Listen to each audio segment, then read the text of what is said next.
Estou sem inglês. Boa tarde, meus amigos. Estamos nós reunidos aqui na Sociedade de Estudos Espíritas Francisco de Assis. Olha, eu vou ter entendido, hoje, dia 27 de janeiro de 2023, para realizarmos o estudo dessa obra, Parábolas e Ensinos de Jesus, de Caibar Schutel. Essa obra maravilhosa. E hoje nós vamos estudar a parábola do administrador infiel. Muito interessante esse estudo. Nós temos muito que aprender com essa parábola, né? Então, vamos lá, antes de iniciarmos aqui o nosso estudo, nós vamos fazer a nossa prece. Denise, faz a nossa prece, por favor. Estou aí, ou vai ficar bem?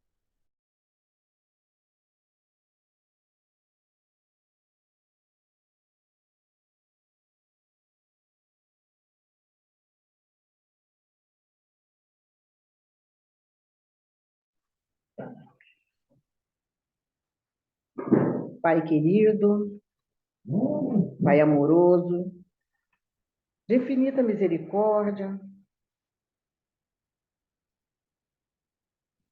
lhe pedimos, Senhor, a sua permissão para iniciarmos mais um estudo da tarde de hoje, do dia de hoje.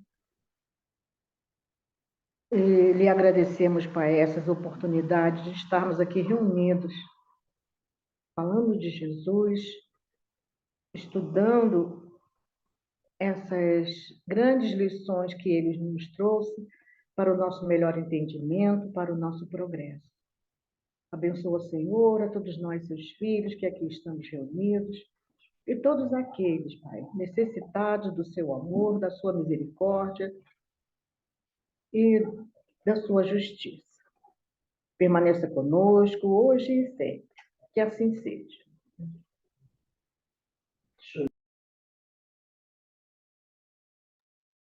Bem, meus amigos, vamos iniciar o nosso estudo aqui da parábola do administrador infiel. Vou pedir aqui ao Beto para fazer a leitura da parábola para nós. Então, vamos lá. Leia aí a parábola toda, por favor. Ele faz a leitura devagarzinho. Parábola do administrador infiel. Disse Jesus aos discípulos: havia um homem rico que tinha um administrador, e este lhe foi denunciado como esbanjador dos seus bens. Chamou-o e perguntou-lhe: quem é isso que ouço dizer de ti? Dá conta da tua administração, pois já não podes mais ser meu administrador. Disse o administrador consigo: que hei de fazer, já que o meu amo me tira a administração? Não tenho forças para acabar, de mendigar, envergonha. Eu sei o que hei de fazer para que, quando for despedido do meu emprego, me receba em suas casas.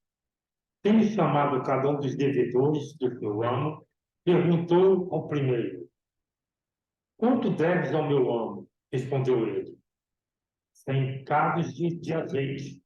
Disse-lhe então: toma a tua conta, senta-te depressa e escreve 50. Depois perguntou ao outro: e tu, quanto deves? Respondeu ele: 100 colos de trigo. Disse-lhe: toma a tua conta e escreve 80. E o homem louvou o administrador iníquo por haver procedido sabiamente, porque os filhos deste mundo são como sábios para com a sua geração do que os filhos da luz. E eu vos digo: granjei amigos com as riquezas da iniquidade, para que, quando estas vos faltarem, vos recebam eles nos tabernáculos eternos. Quem é fiel no pouco, também é fiel no muito. E quem é injusto no pouco, também é injusto no muito. Depois, não foste fiéis nas riquezas injustas, quem vos confundirá verdadeiros?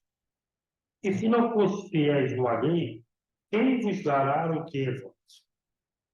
Nenhum servo pode servir a dois senhores, porque ou aborrecerá um e amará o outro, ou há de unir-se a um e desprezar o outro.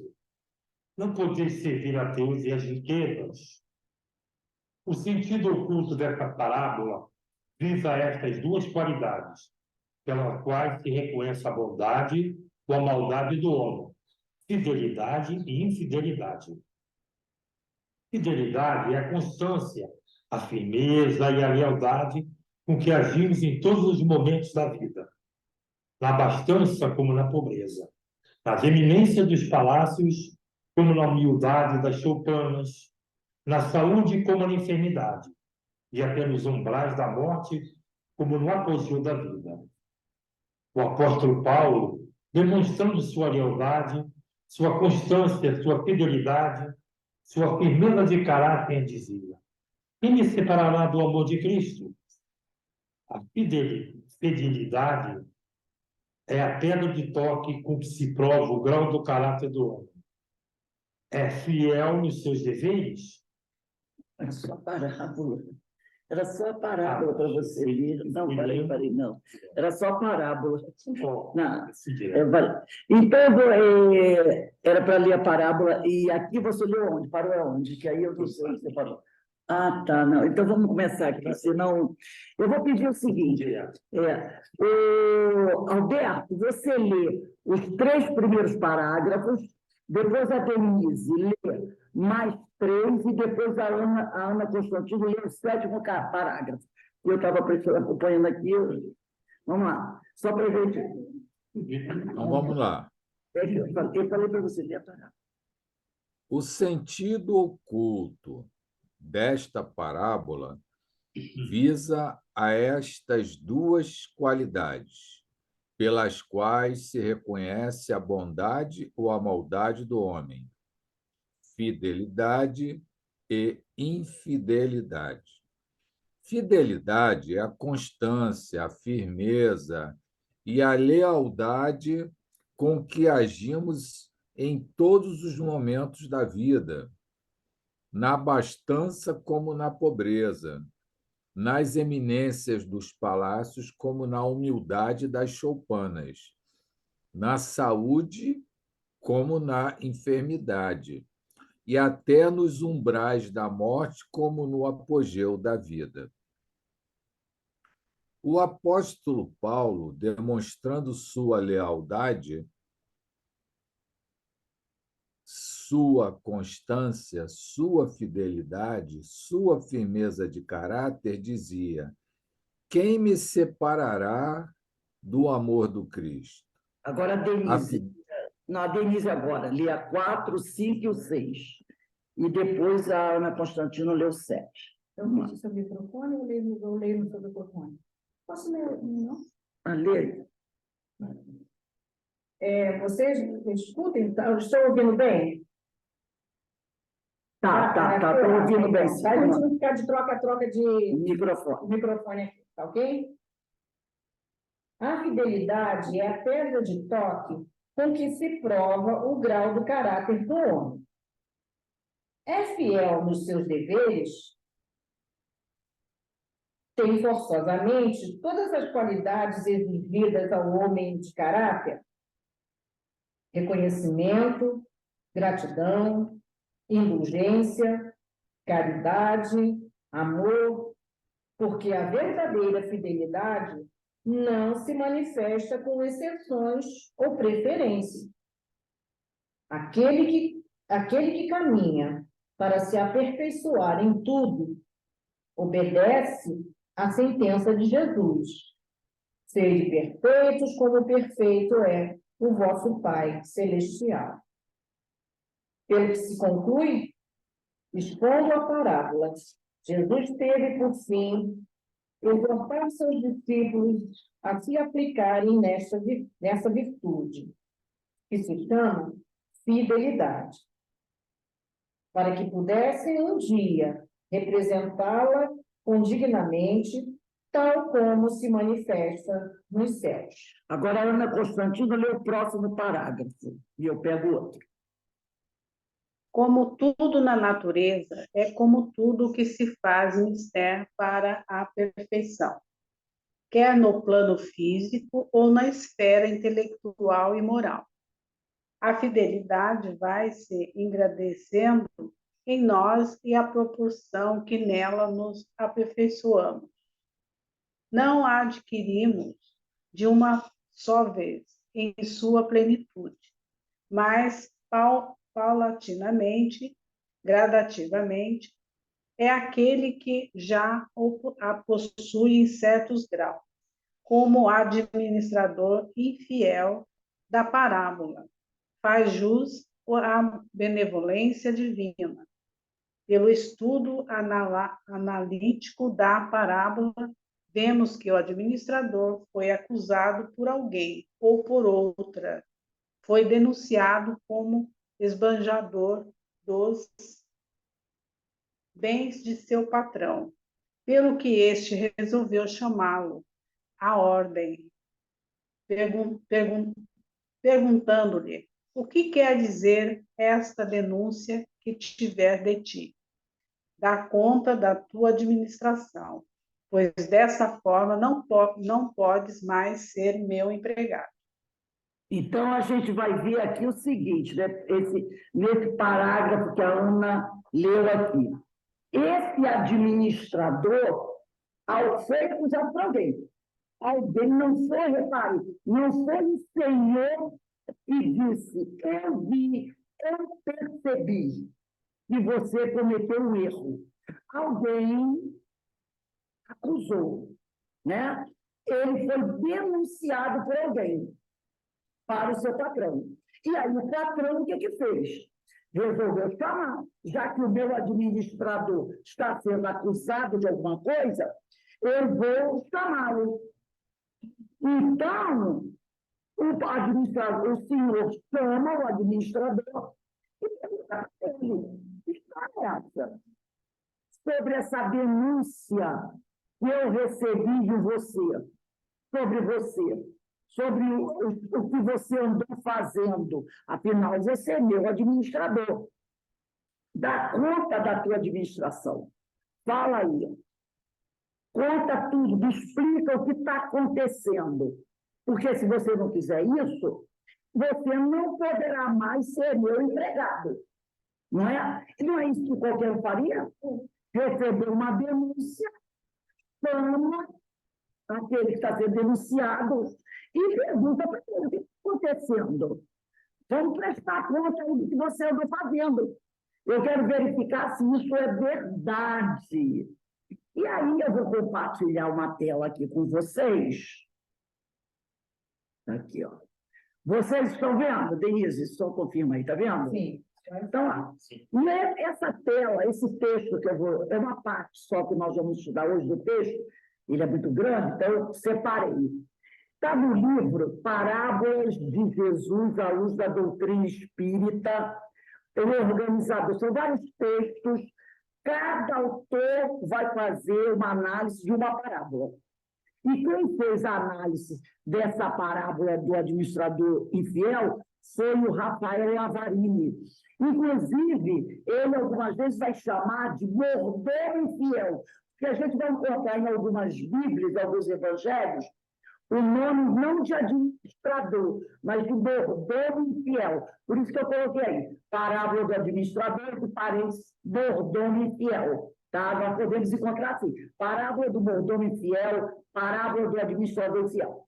E o Rafael Lavarini, ele vai dizer o seguinte: para melhor compreensão dos ensinos de Jesus, é necessário situar-nos no tempo e no espaço, saber onde e com quem Jesus estava, até mesmo o conhecimento cultural, histórico e geográfico, assim como o idioma falado. Dessa forma, sua fala terá mais eco no espírito de quem a lê e a estuda. Então, quando a gente vai fazer o estudo da parábola de Jesus, nós temos que ter uma noção aonde Jesus se encontrava, com quem Jesus estava, se era na casa de alguém, se era numa aldeia. É preciso ter uma noção do tempo, do espaço, aonde aquele fato acontecia.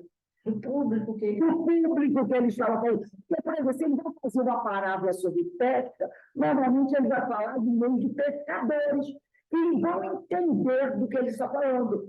Se ele vai falar uma parábola sobre produtos da terra, ele normalmente vai falar com agricultores. Se ele vai fazer uma parábola onde vai ter, no caso, como ele falou, animais, ovelhas, ele vai falar com o quê? Com pessoas, pecuaristas, pessoas que lidavam com animais, para que facilitasse a pessoa o entendimento. Porque ele usa coisas que é do comum, do conhecimento daquelas pessoas, do dia a dia daquela pessoa, né? E é por isso que, para analisar o capítulo 16 do Evangelho de Lucas, aonde está inserida essa parábola, que é do versículo 1 ao versículo 13, vai-se necessário recorrer ao que aconteceu antes, no capítulo 15, porque essa parábola do administrador fiel, ela vai ser uma continuidade do que Jesus vinha falando nos capítulos anteriores do Evangelho de Lucas. Enquanto Jesus pregava, aproximou-se publicanos e pecadores. Publicanos eram os arrecadadores dos impostos. Até hoje, seja arrecadado impostos, não é bem visto, né? Alguém gosta, quando chegar lá, mês de abril, época de pagar o imposto de renda? Não é aquela, ai, meu Deus, lá veio o imposto de renda pegar meu dinheiro. Eram os publicanos daquela época. Coletores de impostos. Hoje é o leão, né? Ai, meu Deus, é o leão. Época do leão. Tem que pagar imposto de renda, né? Então, os publicanos, os coletores de impostos, eram mal vistos pela população. Eram considerados também pecadores, né?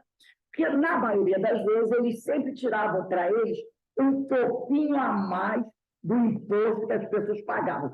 Eles cobravam sempre um pouquinho a mais do que deveria ser pago para poder guardar um dinheirinho de reserva para eles. Coisa que hoje a gente não sabe do que é isso, né? Negócio de cobrar mais, essas coisas, a gente não sabe bem o que é isso. Hoje essas coisas não acontecem. Então, enquanto Jesus estava ali pregando, aproximaram-se os publicanos e pecadores, inclusive os fariseus, e um criticava, que criticava Jesus. Então, no momento que ele está falando, chegaram os publicanos, chegaram os pecadores e chegaram aqueles fariseus que não gostavam de Jesus. Talvez fossem os maiores pecadores, né? Pois estes sempre desprezavam a postura do mestre em ensinar a todos, inclusive a pecadores, que na verdade são todos nós. Tem até uma passagem do Evangelho, que um dos discípulos um dia vai procurar Jesus e vai dizer o seguinte: mestre, eu queria conversar com o senhor. Tem muita gente muito boa, gente até da alta sociedade, né, que tem até um certo dinheiro, e gosta do senhor, acredita nas suas palavras, gostariam até de poder participar mais das nossas reuniões e até dar uma colaboração financeira para ajudar aqui, para a gente poder ter dinheiro para comprar comida para os pobres. Mas eles têm um problema, uma dificuldade. Sabe? Aí Jesus pergunta: qual é a dificuldade, meu filho? É que o Senhor, aonde vai, está sempre cercado daquele povo, daquela gente, sabe? Publicanos e pecadores. E esses homens estão num patamar da sociedade mais alto, eles não gostam de conviver com essas pessoas, né? Por quê? Porque eles têm medo de ser mal vistos. E olha lá, aquele administrador perto de meretrizes e de ladrões, de publicanos, né? De pecadores. Então, ele vai dizer, se não dava para Jesus fazer umas reuniões particulares, onde esse povinho não tivesse. E aí é quando Jesus diz para ele: meu filho, eu vim para os doentes. Quer dizer, quem são os doentes? Os pecadores, né? Aqueles que estão cometendo erros há muito tempo. E não para os sãos, porque os sãos não precisam de médico. Aí Jesus responde isso aí. Então é isso aqui. É quando ele está dizendo, esses fariseus criticavam Jesus, porque eles não gostavam da postura de Jesus, porque Jesus estava sempre com esse povo mais sofrido, né, os pecadores, e ele não tinha problema em ensinar a todos. Ele não tinha dito, eu só vou ensinar para os bonzinhos. Não. Então, eles criticavam, desprezavam a postura do mestre, ensinar a todos, inclusive a pecadores, que na verdade são todos nós. Então, Jesus diz, vinde a mim, todos vós que estáis aflitos e sobrecarregados, que eu vos aliviarei. Então, eles não gostavam do vinde a mim, todos vós, entendeu? Jesus, compreendendo este contexto, propôs 4 parábolas. A primeira é a parábola da ovelha perdida, que, em síntese, fala-nos do bom pastor, que deixa 99 justos para resgatar uma única ovelha, tida como uma ovelha perdida. Ou seja, a parábola demonstra que há muito mais alegria do pastor em uma ovelha perdida, resgatada, do que está com as outras 99. Já na segunda parábola, narrada por Jesus, é da moeda, da dracma perdida, semelhante à primeira, que é da ovelha perdida. Uma mulher perde uma de suas 10 moedas, larga as outras 9 e põe-se a procurar a dracma perdida, e, encontrando-a, chama seus amigos e faz uma grande festa. O Cristo compara esta festa à festa dos anjos, quando o pecador se arrepende.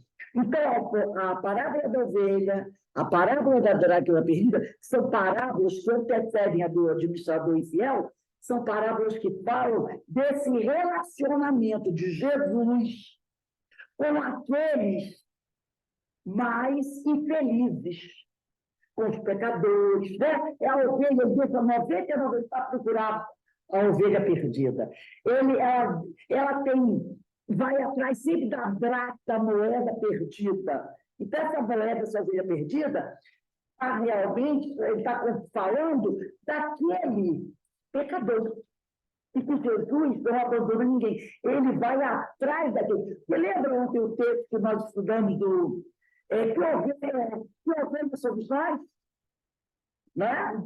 Que ovelha somos nós? Que o pastor conhece todas as suas ovelhas, sabe o que cada uma faz, sabe da capacidade de cada uma. Então, é isso aí. Ele conhece todas as ovelhas. E as ovelhas conhecem o pastor. Aí eu lembrei daquela passagem do Evangelho, dos espíritos, né? Doentes, que viram para ele: o que queres de nós, Jesus, Filho de Deus? Eles conhecem Jesus, só não querem segui-lo, mas eles conhecem. E também o Emmanuel fala que as ovelhas também conhecem o seu pastor. Agora, entre conhecer e seguir o pastor, há uma distância. Vai do livre-arbítrio de nós. Então, Jesus, nessas palavras, está falando sobre essa ovelha perdida, sobre essa dracma perdida, né? Após narrar a primeira, que representa a alegria do pastor, a segunda retrata a alegria dos anjos do céu. Aí vem a terceira parábola, também contada antes dessa do administrador fiel, que é a parábola do filho pródigo, né? E fala de um pai que é Deus e tem grande amor aos seus filhos. Um deles, aparentemente obediente e justo. Outro pródigo, que abandona o próprio lar e os conselhos paternos para viver outra vida. Tem um filho que é aparentemente obediente. Foi aquele que não gostou do pai ter recebido o filho que foi embora. Ele aparentava ser um bom filho, mas na realidade ele não era. Ele era invejoso, egoísta, ele queria tudo para ele. Até os bois. Lembra da ovelha para fazer a festa? Então, eu nunca me dei uma para fazer meus filhos. mas está dando uma para ele? Então, tudo tinha que ser para ele. Aparentemente, ele era obediente e justo. Tá? Agora, o outro não. O outro era também o perdido, o pecador. Era a ovelha perdida, a dracma perdida. O outro filho pródigo, né? Que abandonou o próprio lar e os conselhos paternos para viver outra vida. Arrepende-se, volta e é recebido, apesar de o irmão se sentir injustiçado. Então, todas essas três parábolas, da ovelha perdida, da dracma perdida e do filho pródigo, certamente direcionada aos fariseus, que ali estavam presentes, e criticavam a postura de Jesus. Se ensinando, ele vai nos propor a quarta parábola do administrador infiel. Então, ele já tinha falado antes do capítulo 15, da ovelha perdida, da dracma perdida, seu filho pródigo, então ele está aqui. E aí ele vai falar a parábola do administrador infiel. Então, são parábolas que tratam de assuntos semelhantes. Então, Jesus está educando aquelas pessoas para a vida. E são pessoas de todo nível, né? De todo caráter. Porque ele fala até de coisas diferentes, né? Exatamente. Para poder atingir a todo mundo. Ele fala para o pecador, fala para o publicano, fala para os ladrões, fala para as meretrizes, fala para os incultos e fala para os doutores, que são os fariseus, os caiados. E tem todo conhecimento, mas não coloca em prática o seu conhecimento. Usa o seu conhecimento para fazer o outro sofrer, cobrando do outro aquilo que eles nem fazem. Por isso Jesus os chama de tumulto caiado. Então Jesus está falando para um público diverso. O pastor conhece todas as suas ovelhas e sabe o que cada uma é capaz de dar. Conhece cada uma com profundidade. Então, ele juntou ali o rebanho. E dentro do rebanho tem ovelhas de todos os tipos. E a lição é para todos, né? Para todos. Então, esta parábola é a continuidade das três parábolas citadas. Elas relatam a misericórdia divina em receber almas arrependidas que andaram pelo lamaçal dos erros e das ilusões. Então, essas quatro parábolas, da ovelha, da dracma, do filho pródigo, do administrador infiel, ela vai falar dessas almas que andaram pelo lamaçal, envolvidos pelos erros, pelas ilusões, e que agora estão arrependidas. Contudo, a parábola que estamos destrinchando não conta apenas, que é a parábola do administrador infiel, não conta apenas sobre voltar ao seio de Deus, mas sim o que fazer após o seu retorno. Tudo bem, eu voltei, eu me arrependi, mas o que eu vou fazer agora? O que eu vou fazer agora? Porque se arrepender e voltar é uma coisa, mas agora, como é que eu vou fazer? E também, uma outra coisa que essa parábola traz, é que tipo de empreendimento os arrependidos podem desenvolver com o intuito de reparar os seus erros e quitar o débito espiritual com a própria consciência. Então, além de tratar do arrependido, que é o que as outras três parábolas tratam, essa tem mais alguma coisa. Essa trata do o que eu vou fazer agora, que eu voltei, né? E como eu devo trabalhar, né, para reparar os erros cometidos e quitar o débito espiritual, não com Jesus, não com Deus, mas com a minha própria consciência, que é o meu juiz. Porque nós já estudamos que Jesus, nem o Pai, não acusa ninguém. Não aponta o dedo para ninguém. Lembra que nós estudamos sobre isso? É a nossa consciência Então, essa parábola traz isso a mais. Nesse sentido, vamos perceber o desenvolvimento de formas de quitação do pretérito errático, consigo, com Deus e com todos ao redor. Então, nós vamos começar a entender as coisas que eu tenho que fazer para quitar os erros do meu passado. E a minha consciência diz que eu pratiquei contra mim mesmo, contra Deus e contra as pessoas que estão à minha volta. Qual é o problema do obsessor? Muitos desses vão se tornar meus adversários, vão me perseguir. O que é que eu tenho que fazer para reparar o erro com aquele que eu feri? E quando eu falo com reparar os erros e quitar o débito com a própria com Deus, na realidade, não é com Deus, é com a lei divina. Porque quando eu erro, eu estou infringindo a lei divina. Entendeu? Então, o que eu tenho que fazer para reparar os meus erros, quitar o meu débito espiritual com a minha consciência, né? As formas de quitação do meu passado comigo, porque eu me levei a essa condição, né? Com a lei divina e com os meus semelhantes.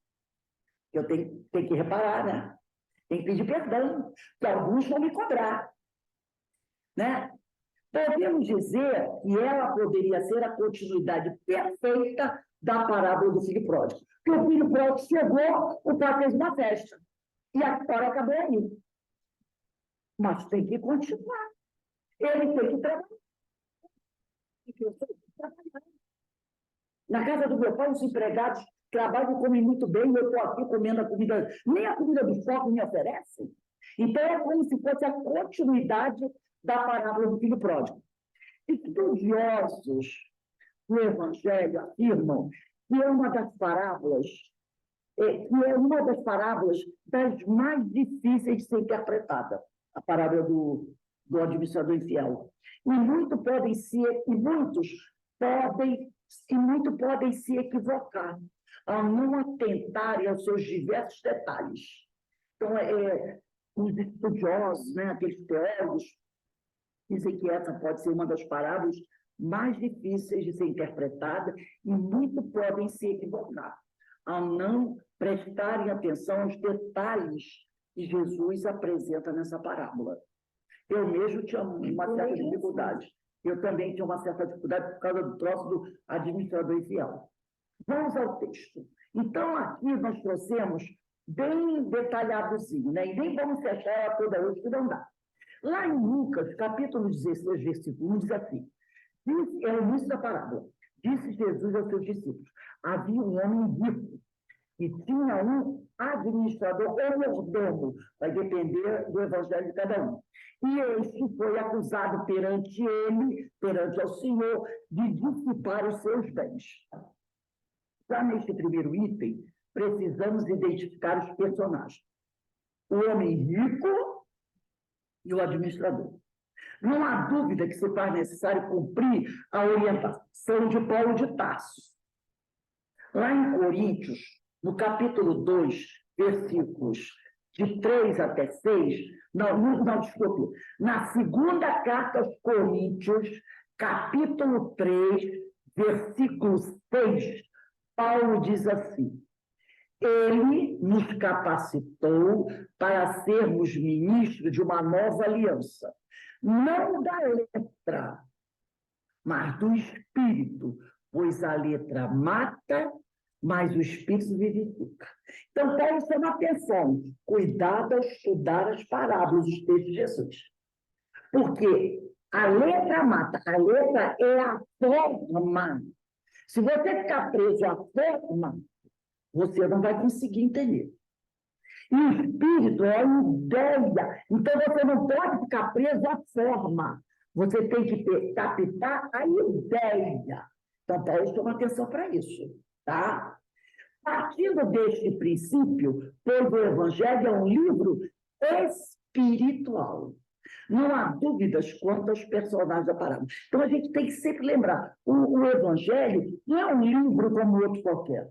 É um livro espiritual. Então, a gente tem que estar sempre atento à ideia que Jesus quer apresentar. E não ficar preso à forma. Rei era um homem rico. Era um homem rico. Então, esse homem rico representa alguém. Entendeu? Daí a dificuldade. Quando as pessoas vão estudar as parábolas e ficam presos o quê? À letra, ao texto. E não conseguem captar a mensagem, a ideia, tá? O homem rico é o Pai Celestial, possuidor de todas as riquezas existentes na terra e em todos os planos da vida. E confia muito em alguém, pois o administrador é um servo e se difere do outro pela proximidade que possui com o teu Senhor. Então, o Pai Celestial, ele tem vários servos, mas não todos os servos não são iguais, porque cada servo está num nível evolutivo. Jesus é um servo do Senhor, mas ele está no mesmo grau de relação com o do Senhor conosco e eu? Não.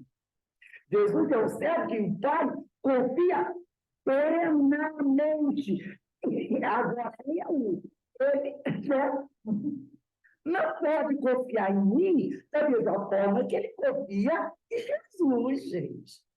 Então, Jesus é um servo do Senhor. A pessoa diz, nossa, servo, porque acha da palavra, sim, Jesus é um servo. O que é um servo? É um trabalhador do Senhor.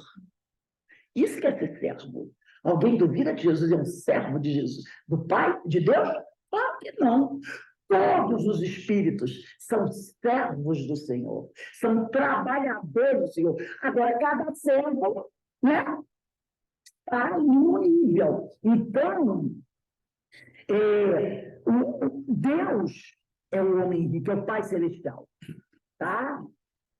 Agora, ele confia muito em alguém, pois o administrador é um servo que se difere do outro pela proximidade que possui com o teu Senhor. Quando você vê um servo muito próximo do Senhor, você já entende o nível de relacionamento.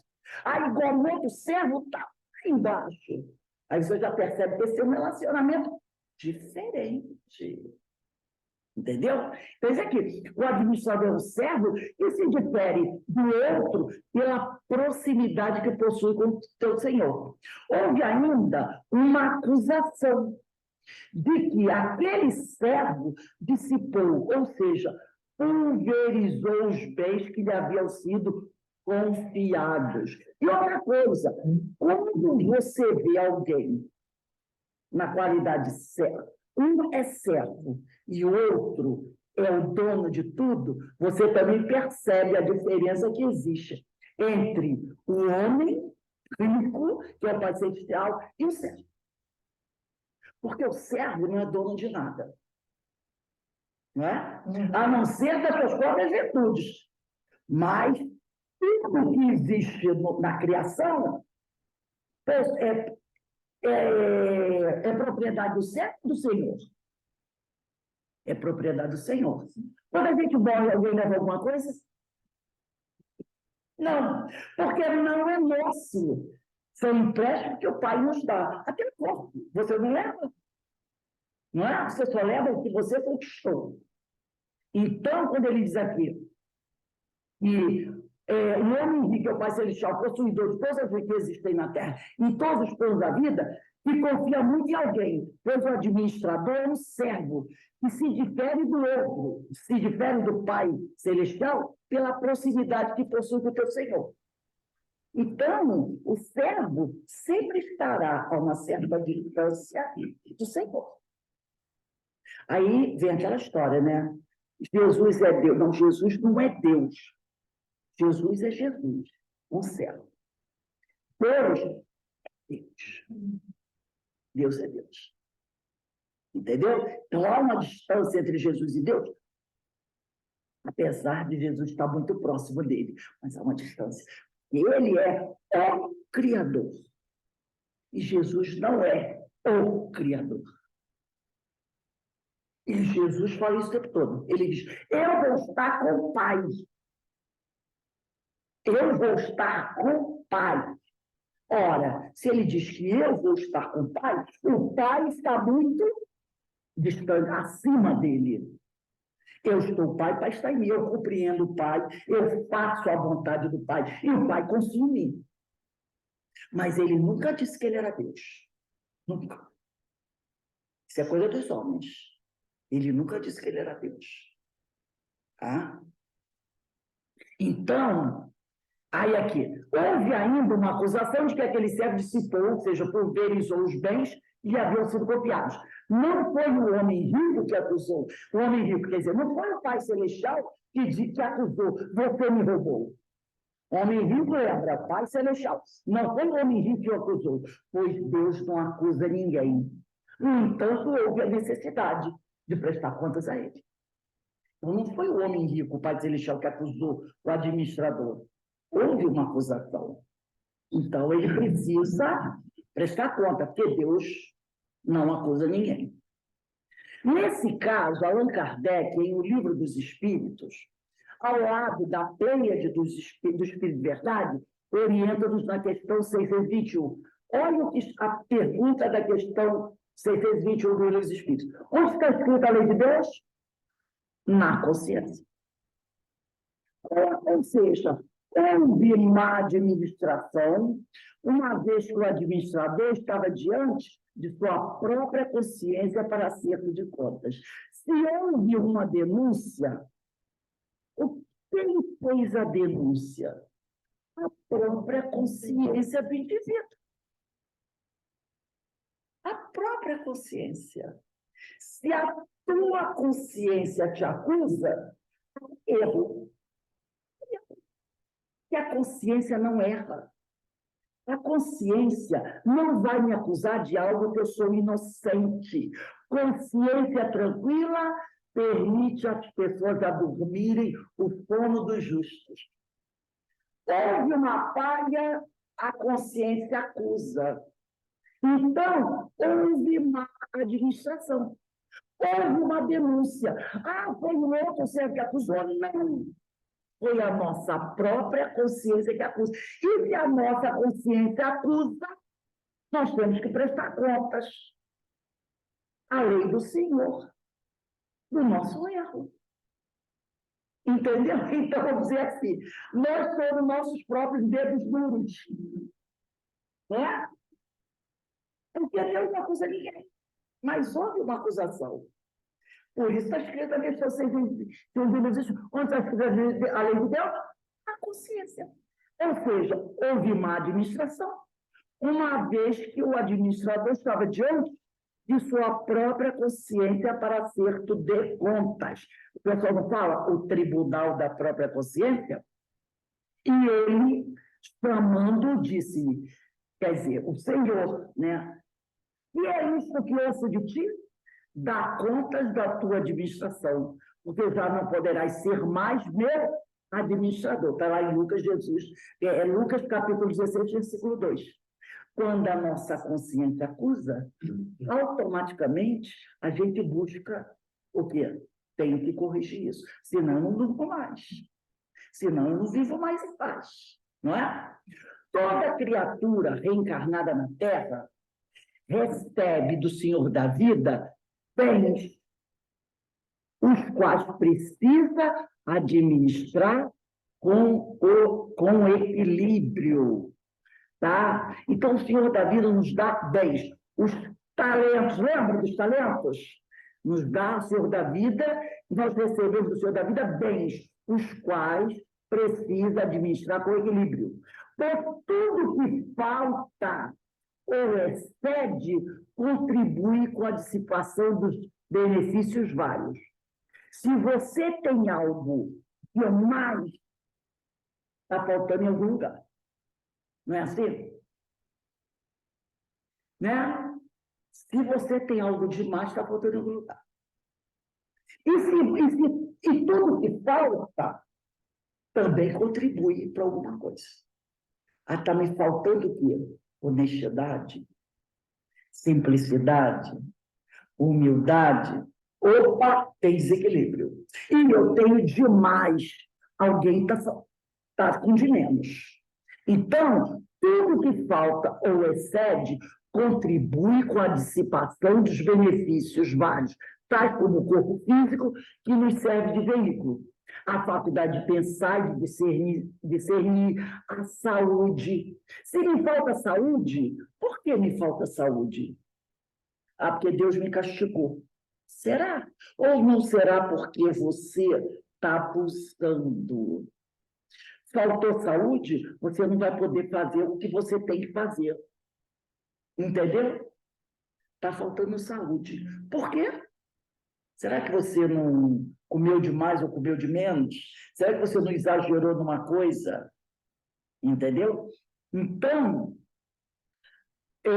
a faculdade de pensar, de ser raça, o ar, a roupa, diversos dons que possuímos, a família que temos, o ar que respiramos, a água que nos mantém a vida, assim como o alimento que nos sustenta e volta ao físico. Então, Deus nos deu muitas coisas, tá? Para administrar com equilíbrio. Mas a gente não sabe administrar bem. Olha aí a poluição, aquecimento global. Será que é aquecimento global? Porque Deus tem alguma medida? Somos nós que não estamos sabendo das maravilhas que Deus nos concedeu. Aí acontece tudo isso aí. Né? É o rio lá que está com a água cheia de mercúrio e as crianças Yanomami estão morrendo intoxicadas. Mas quem é que botou mercúrio no rio? Foram os peixes? Não. Por que a população de Manaus está tendo problema de saúde?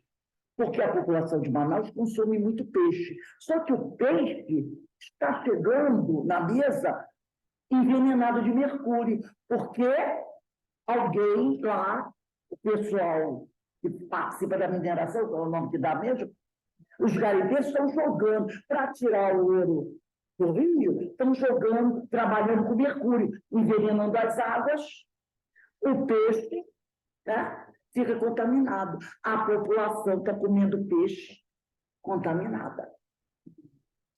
Por quê? Por que o aquecimento global? O que a gente está fazendo com as florestas? Olha os morros aqui de Petrópolis. Há 40 anos atrás havia muita floresta. E agora, o que está acontecendo? Quando chove, desce tudo. Por quê? Não é para morar nos morros. Mas o pessoal está morando. E por que o pessoal está morando? Porque não tem espaço aqui embaixo para construir casas. Porque tem muita gente com muita terra e que não cede a terra para se construir. E fica aquela terra estéril lá parada. Aí, ó, ambição, egoísmo, orgulho, nós acabamos nos desequilibrando. E aí a consciência acusa. Dádivas, né? Infinitas recebemos. Opa, deixa eu ver aqui, subir um pouquinho mais. Aqui. Dádivas infinitas recebemos, das quais devemos prestar de acordo com a forma como as temos utilizado. Então, se houver, quer dizer, a nossa consciência vai cobrar. O que fizeste dos talentos que eu te dei, meu filho? Multiplicou? Maravilha, que beleza. Ah, enterrei, senhor, verdade. Hoje vai vir da próxima vez com menos talento. E aí a coisa vai ficar mais difícil, né? Que planeta estamos deixando para nós mesmos, nós que somos reencarnacionistas? Quando a gente voltar, como é que vai estar esse planeta? como está agora, ou em piores condições, ou em melhores condições. Aí a gente vai reclamar, meu Deus, um planeta que não tem um verde. Por que será? Né? Você cuidou bem do planeta? Não. Vai reclamar de quê? Não é? Então, dádivas infinitas recebemos, das quais devemos prestar conta, de acordo com a forma como as temos utilizado. O apóstolo Paulo, escrevendo a cidade de Roma, também nos ensina esse respeito. Lá na carta aos Romanos, capítulo 2, versículo 6. Perceberam como no Evangelho tem tudo? Está lá da carta aos Coríntios, está lá em Mateus, está agora em Roma. O Evangelho vai nos ensinando tudo. Olha o que Paulo diz. Temos diferentes dons, de acordo com a graça que nos foi dada. Não é? Eis ainda nesta afirmativa de Jesus, que está lá em Lucas, capítulo 12, versículo 48. E a qualquer que muito for dado, muito se lhe pedirá. E ao que muito se lhe confiou, muito mais se lhe pedirá. Olha o que Jesus falou. E a qualquer que muito foi dado, muito se lhe pedirá.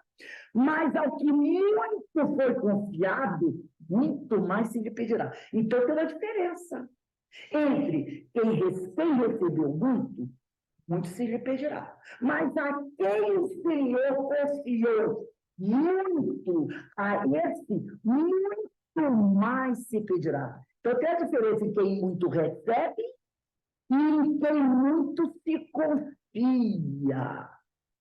Há uma diferença. Aquele que muito recebeu, muito se pedirá a ele. Mas a quem muito foi confiado, esse tem mais responsabilidade. Então, a confiança tem um peso. Tem um peso muito grande. E Jesus chama atenção para isso. Lá em Lucas, né? Lucas, capítulo 12, versículo 48. E a quem muito se lhe confiou, muito mais se pedirá do que a quem muito recebeu. Então, a gente tem que ter muito cuidado. Opa, estão confiando em mim. É diferente de quem muito recebeu. Quem muito recebeu tem que prestar conta, sim. E de muito. Mas a quem muito foi confiado, esse vai ter que prestar muito mais conta. Diante dessa afirmativa de Jesus, clareia-se a prestação de contas pedidas por parte do homem rico, administrador e fiel. Por quê? O administrador é diferente do que vai ser pedido dele do outro servo que recebeu. Olha, você recebeu isso aqui, tem que fazer. Agora, o administrador, o Senhor confiou dele. Entendeu? Daí, ele vai ter que prestar muito mais conta. Ainda escrevendo aos Romanos, carta, resumo do Evangelho, adaptada à linguagem dos que dominavam pela força, o ex-rabino afirma que a carta aos Romanos, os romanos estavam no poder, eles eram os, né? Não eram eles que eram o dono do negócio naquela época, eram os poderosos. Então, Jesus faz uma carta falando diretamente com eles e diz assim, está lá em Carta aos Romanos, na realidade, Paulo fala com eles, né? No capítulo 11, versículo 29. Pois os dons e o chamado de Deus são irrevogáveis. Os dons e o chamado de Deus são irrevogáveis. Não há como dizer assim, cancela o que Deus falou. Não. Os dons e o chamado de Deus são irrevogáveis. Ou seja, será imprescindível, em algum momento, o nosso acerto de contas com o Altíssimo. E se manifestará na nossa consciência. Ninguém poderá fugir ao tribunal da consciência. Né? Tipo assim, me dá uma borracha que eu vou apagar minha consciência aqui. Não há. Por isso que Paulo diz na carta aos Romanos, pois os dons e o chamado de Deus são irrevogáveis. Quer dizer, será imprescindível, em algum momento, prestar contas com o Altíssimo, com as leis divinas, né? No tribunal da nossa consciência. E o administrador disse consigo: que farei, pois que o meu Senhor me tira a mordomia? Que farei? Não tenho forças para cavar. De mendigar, tem vergonha. Está lá na parábola, ele diz isso. O que eu falei? Porque o Senhor me chamou. Ó, presta conta do seu trabalho. Se você não faz aquilo que eu peço, eu vou mandar você embora. Você vai ficar desempregado. E aí o administrador disse: que farei, pois que o meu Senhor me tira a mordomia? Ora, eu não tenho mais força para cavar e mendigar, eu tenho vergonha. Aí isso está em Lucas, capítulo 16, versículo 3. Há dois símbolos profundos aqui. Forças para cavar. Simbologia da obrigação. Eu tenho que trabalhar. Eu tenho que trabalhar. Né? Mas cavar, eu não tenho mais forças. Mas então ele sabe que ele precisa trabalhar. De mendigar tem vergonha. Simbologia da acomodação. Eu não quero trabalhar. Vou ter que mendigar. Ou uma mendigar tem vergonha. Então, é aquela coisa. Eu sei que preciso trabalhar. Mas trabalhar, eu quero me acomodar. Eu quero ficar sem fazer nada. Eu não quero me colocar no trabalho. Mas eu tenho vergonha de ficar aqui sem fazer nada, né? Então, simboliza acomodação. Cavar é a obrigação, é o que eu sei que preciso fazer. Mendigar é aquilo. Eu me encosto. Eu me encosto. Eu sei que preciso fazer, mas eu não estou afim. Aí eu falo em mendigar. Entendeu? Nós sabemos o que precisamos fazer, mas ainda não queremos fazer. Aí ele usa a simbologia do mendigar. Entendeu? A maioria dos erros cometidos pela criatura terrena tem sua origem na falta de humildade, pois esta virtude divina faz parte de todo grande homem e na terra vive uma vida espiritual, deixando um legado, fechando ciclos, sendo um realizador. Esse administrador se preocupou em não ter mais um trabalho. E se você olhar a parábola, quando ele percebe que o senhor vai mandar ele embora, ele diz: o que eu vou fazer? Desempregado. Né? Ele fica preocupado. Ele fica preocupado em não conseguir usufruir da mesma confiança do Senhor. Desta forma, constrangeu-se pela falta de simplicidade. Não poderia desempenhar trabalhos duros. Ele fica constrangido. Poxa, eu sou um administrador. E agora eu estou perdendo o meu trabalho. Eu estou deixando de merecer a confiança do Senhor. Vou ter que começar tudo de novo. Vou ter que ralar. E a gente sabe que isso pode acontecer, pode. Status. Você pode perder o conhecimento que você possui, você não pode. Porque conquista é conquista. Agora, perder o status, a gente pode. Hoje você está aqui, amanhã você está aqui. Não é? Ele não quer perder esse status. Ele quer continuar sendo merecedor da confiança do Senhor. Então, ele tem que fazer alguma coisa. Então, esse administrador se preocupou em não ter mais o trabalho, em não conseguir usufruir da mesma confiança do Senhor. Dessa forma, ele se constrangeu. Isso por quê? Porque ele não é humilde. Então, ele não queria desempenhar trabalhos duros. Às vezes, a gente vem numa caminhada, aí você comete um erro, você cai. O que a gente faz quando cai? Levanta e recomeça. Ah, mas eu vou recomeçar fazendo faxina? Por quê? Você acha que não é um trabalho digno? Começa de novo, meu filho. Ah, não, mas olha, eu só fazia trabalho de conta. Não é? Não tem gente que é assim? Eu só aceito emprego se for o quê?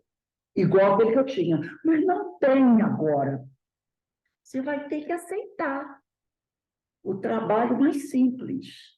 Aí o sujeito não quer. Porque não tem humildade. Ele não quer. Não é para começar. Você me errou? Não fez besteira? Não quebrou a cara? Agora, meu filho, começa a subir de novo os degraus. Abraçando o que te apresenta. É honesto o trabalho? Então vamos começar de novo. Para que você possa o quê? Voltar a ser merecedor da confiança do Senhor.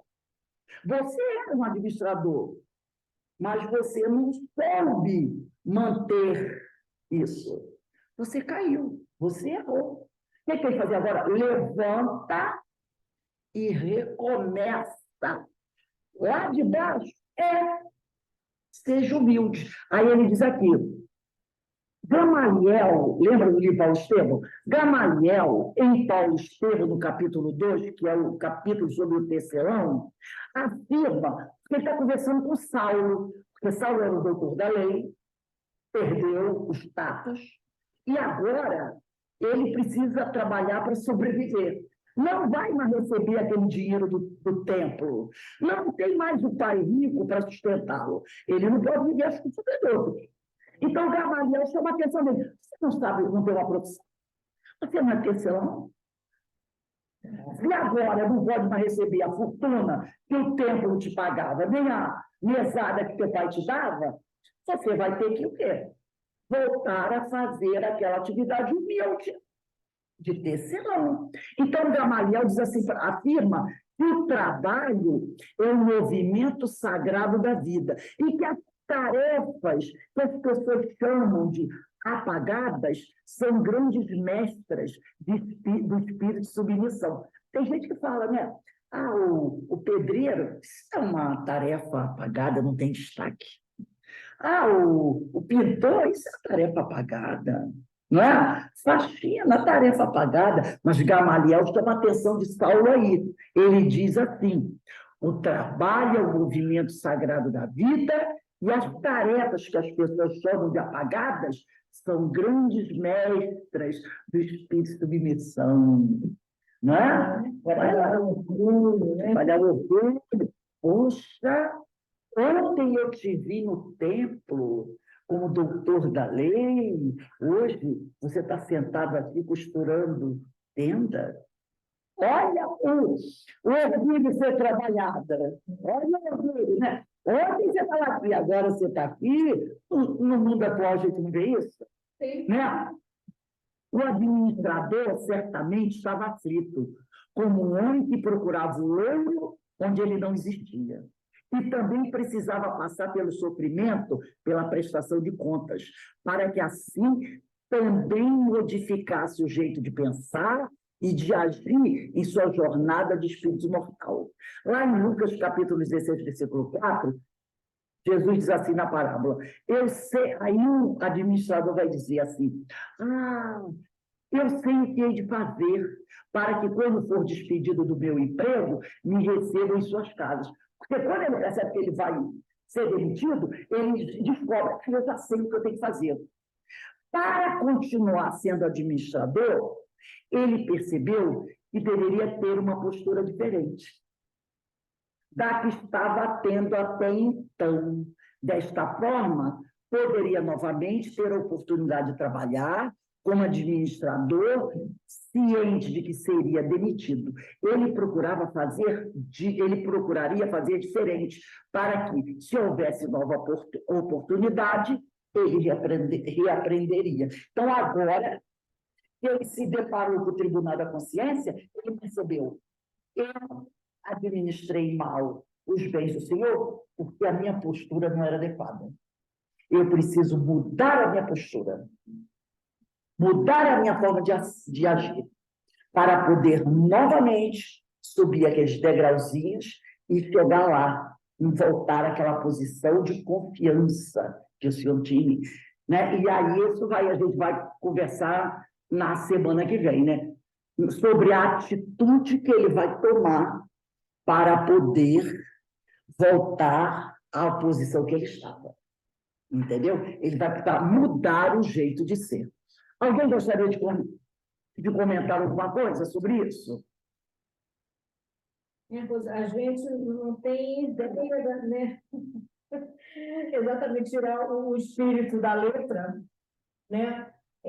Deixar a forma e, e perceber, abrir os horizontes mesmo, para perceber outras nuances. Isso. Né? Porque a gente não fazia ideia. Eu não fazia ideia dessa parábola desse jeito. Para mim era muito confuso ainda. É muito bom estudar, né, as parábolas do mestre, porque a gente aprende cada vez mais, né? E na semana que vem a gente vai ver o que ele fez. Que essa parábola, como nós mostramos, né? O filho volta, o filho pródigo, e agora? O que eu preciso fazer? E como fazer? Então, ele, até a aula de hoje, ele entendeu que ele precisa fazer algo agora para reparar seus erros. Na próxima aula, a gente vai ver o que ele vai fazer, como ele vai fazer, para voltar a ser merecedor da confiança do Senhor, porque ele perdeu o status. Pode falar. Esse administrador infiel somos nós, né? As Isso. nossas ações, as nossas atitudes diante da vida. Exatamente. E recebemos muitas coisas, mas não sabemos Não sabemos administrar direito, né? E uma hora vai ser cobrado o que nós fizemos com os bens que o Senhor nos concedeu. O que nós fizemos? Não é? E aí, Até os talentos, né? Os nossos talentos, tudo.